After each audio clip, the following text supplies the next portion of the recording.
Tally பிரைமில் ஒரு company ரிப்போர்ட்டை இன்னொரு கம்பெனியோடு கம்பேர் செய்ய முடியுமா?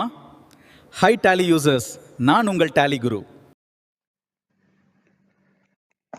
ஸோ டேலியில் கம்பேரிசன் பண்ணும்பொழுது நீங்கள் ரெண்டு கம்பெனியை கம்பேர் பண்ணும்பொழுது நீங்கள் செய்ய வேண்டிய முதல் ஸ்டெப் என்னன்னு பார்த்தீங்கன்னா, எந்தெந்த கம்பெனியை கம்பேர் பண்ண போகிறீங்களோ அந்த கம்பெனியை ஓப்பனில் வச்சுக்கிறது தான். சப்போஸ் இப்போ நான் ஏபிசி டைல்ஸ் அப்படிங்கிற கம்பெனியை நான் கம்பேர் பண்ண போகிறேன். இது கூட நான் கம்பேர் பண்ண போகிற இன்னொரு கம்பெனி பார்த்தோம்னாக்கா பிஎம்எஸ். ஸோ இந்த பிஎம்எஸோடைய 2627 நான் ஓப்பன் பண்ணுறேன். இப்போ ரெண்டு வேறு கம்பெனிஸை நான் ஓப்பன் பண்ணி வச்சுட்டேன். ஸோ இந்த மாதிரி கேட்வே ஆஃப் டேலியில் நீங்கள் என்ன பண்ண முடியும், நிறைய கம்பெனிஸை ஓப்பனில் வச்சுக்க முடியும். இந்த மாதிரி நிறைய கம்பெனிஸ் நீங்கள் ஓப்பன் பண்ணும்பொழுது அதனால் கிடைக்கிற ஒரு அட்வான்டேஜ் என்னென்னா, இந்த கம்பெனிஸோடைய ரிப்போர்ட்ஸை நீங்கள் பேரலாக கம்பேர் பண்ணிக்க முடியும். ஸோ இப்போ நான் அந்த ரெண்டு கம்பெனியை கம்பேர் பண்ண போகிறேன். அதனால் நான் ரெண்டு கம்பெனியை ஓப்பனில் வச்சுருக்கேன். ஸோ இதுக்கப்புறம் நீங்கள் என்ன செய்ய போகிறீங்கன்னா, எந்த ரிப்போர்ட்டை நீங்கள் கம்பேர் பண்ண போகிறீங்களோ அந்த ஸ்பெசிஃபிக் ரிப்போர்ட்டை ஓப்பன் பண்ணணும்.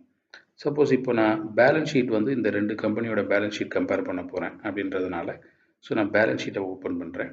இந்த பேலன்ஸ் ஷீட் ஓப்பன் பண்ணும்பொழுது உங்களுக்கு இங்கே பார்த்தீங்கன்னா ரைட் ஹேண்ட் சைடில் நியூ காலம், ஆல்டர் காலம், ஆட்டோ காலம் அப்படின்னு சொல்லிட்டு உங்களுக்கு இந்த மாதிரி காலம்ஸ் ஒவ்வொரு ரிப்போர்ட்ஸ்லேயும் இருக்கும்.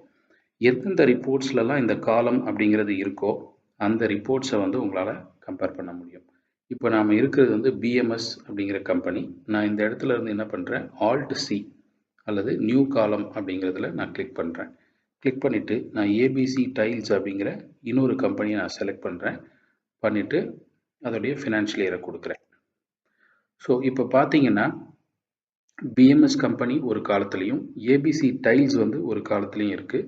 இந்த ரெண்டு கம்பெனியோட ரிப்போர்ட்ஸை நம்ம பக்கத்தில் வச்சுட்டு கம்பேர் பண்ண முடியும். ரெண்டு கம்பெனியோட பேலன்ஸ் ஷீட் பக்கத்தில் இருக்குது.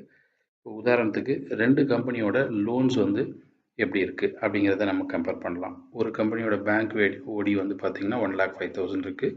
இன்னொரு கம்பெனியோட பேங்க் ஓடி 3,24,000 இருக்குது. அதே மாதிரி இந்த கம்பெனியோடைய சண்டே கிரெடிட்டார் வேல்யூ எவ்வளோன்னு பார்த்தீங்கன்னா உங்களுக்கு 8,28,000 இருக்குது. அதே மாதிரி இந்த கம்பெனியோட சண்டே கிரெடிட்டார் வேல்யூ பார்த்தீங்கன்னா 6 lakhs இருக்குது.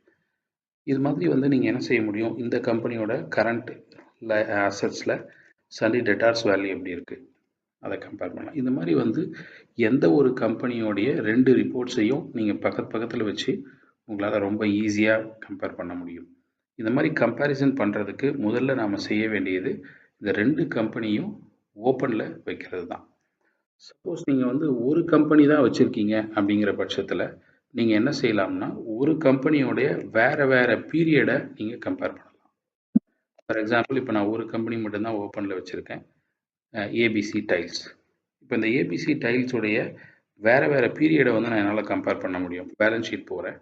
இங்கே பார்த்தீங்கன்னாக்கா ஆட்டோ காலம் அப்படின்ற ஒரு ஆப்ஷன் இருக்குது. இதில் போயிட்டு நான் என்ன செய்கிறேன், மந்த்லி அப்படிங்கிற ஆப்ஷனை சூஸ் பண்ணுறேன். சூஸ் பண்ணிட்டீங்கன்னா உங்களுக்கு என்ன ஆகும், இந்த ஏபிசி டைல்ஸுடைய 12 மாதத்துக்கும் உங்களுக்கு ரிப்போர்ட்ஸ் ரெடி ஆகிடும். ஒவ்வொரு மந்த் எண்ட்லேயும் அந்த ரிப்போர்ட் ரெடி ஆகிடும். ஸோ இந்த மாதிரி உங்களால் கம்பேர் பண்ண முடியும். ஸோ அப்போ ஒரே ஒரு கம்பெனி இருக்கும் பொழுது நீங்கள் அந்த ஒரு பர்டிகுலர் கம்பெனியில் வேறு பீரியடை கம்பேர் பண்ண முடியும். மோர் தென் ஒன் கம்பெனி நீங்கள் ஓப்பனில் வச்சுருக்கும் போது நீங்கள் ஒரு கம்பெனியோட ரிப்போர்ட்டை இன்னொரு கம்பெனியோட ரிப்போர்ட் கூட கம்பேர் பண்ண முடியும்.